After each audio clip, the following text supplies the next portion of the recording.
नमस्कार, मी समीक्षा देशमुख. कोकणचे वैभव असलेल्या सागर डिजिटलच्या बातमीपत्रात आपले स्वागत. सुरुवातीला पाहूया दिवसभरातील ठळक घडामोडी. ताम्हिणी घाटातील रस्ता खचल्याने राष्ट्रीय महामार्ग 3 दिवस वाहतुकीसाठी बंद.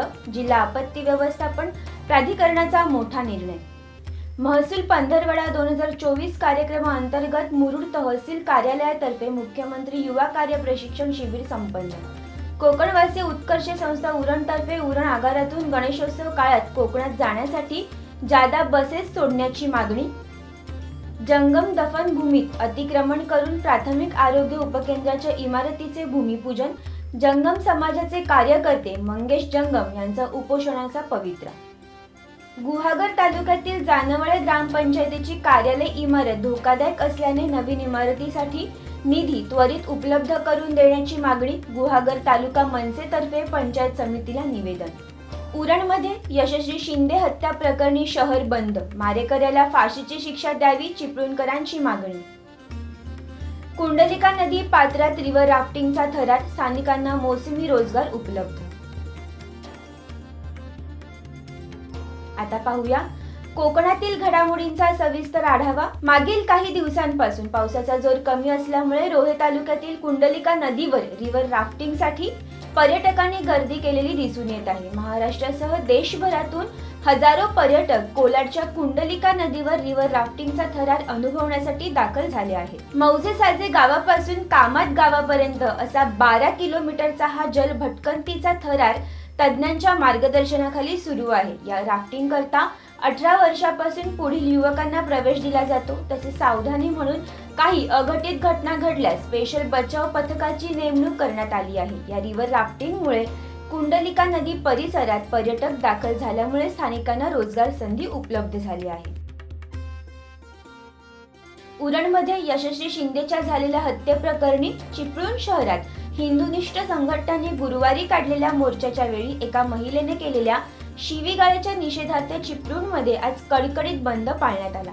यामुळे चिपळूण बाजारपेठेसह खर्डी व अन्य भागातील दुकाने 100% बंद होती. केवळ एसटी शाळा महाविद्यालयांच्या बसेस व मेडिकल सुरू होते. चिपळूणमध्ये बाजारपेठेत कडकडीत बंद पाळण्यात आल्याने शहरातील रस्त्यांवर शुकशुकाट दिसून येत होता. 1 ऑगस्टला काढलेल्या मोर्चावेळी व्यापारी बंधूंसह सर्व पक्षीय सर्व धर्मीयांनी शहरातून मोर्चा काढून यशस्वी शिंदे हिच्या मारेकऱ्याला फाशीची शिक्षा द्या अशा मागणीचे निवेदन पोलीस व महसूल विभागाला दिले.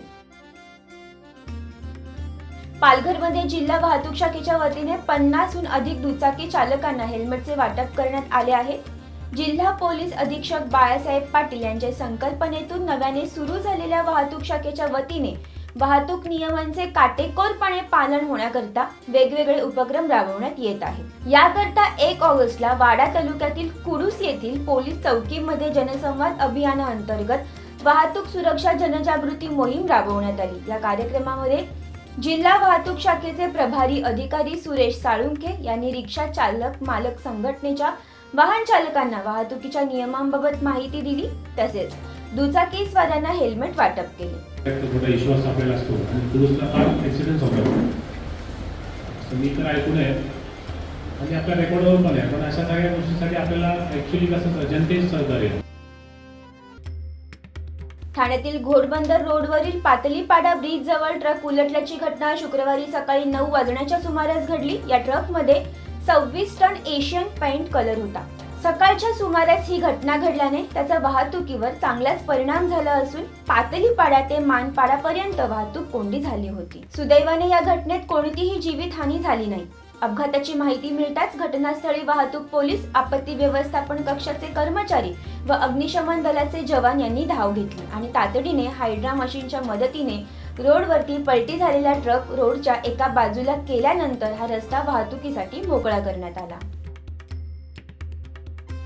कल्याण येथील सहजानंद चौकातील लाकडी होर्डिंग आज सकाळी 10च्या सुमारास कोसळले.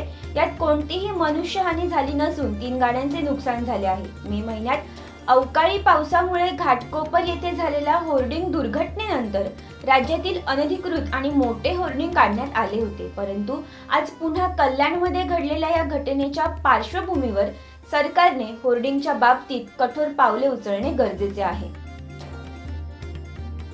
पावसाळ्यात तुडुंब भरून वाहणाऱ्या कुंडलिका नदीच्या पात्रात उडी घेऊन संजय दगडू पाबरेकर या इसमाने आपली जीवनयंत्रणा संपवली आहे. या घटनेमुळे शहरात खळबळ उडाली असून मयत व्यक्तीची रोहा पोलिसांनी शोध मोहीम सुरू केली आहे. बुधवारी सकाळी संजय पाबरेकर हे कामावर जाण्याकरता घरातून बाहेर पडल्यानंतर घरी परतलेच नाही.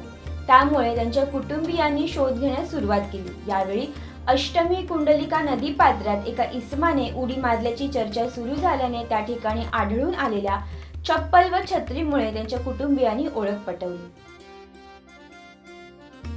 बातमीपत्रात सध्या इथेच थांबूया. पुन्हा भेटू नव्या घडामोडींचा आढावा घेत. तोपर्यंत धन्यवाद. सागर डिजिटलच्या YouTube चॅनेलला लाईक करा, शेअर करा, सबस्क्राईब करा आणि अशाच ताज्या घडामोडी नियमित पाहण्यासाठी बेल आयकॉनला प्रेस करा.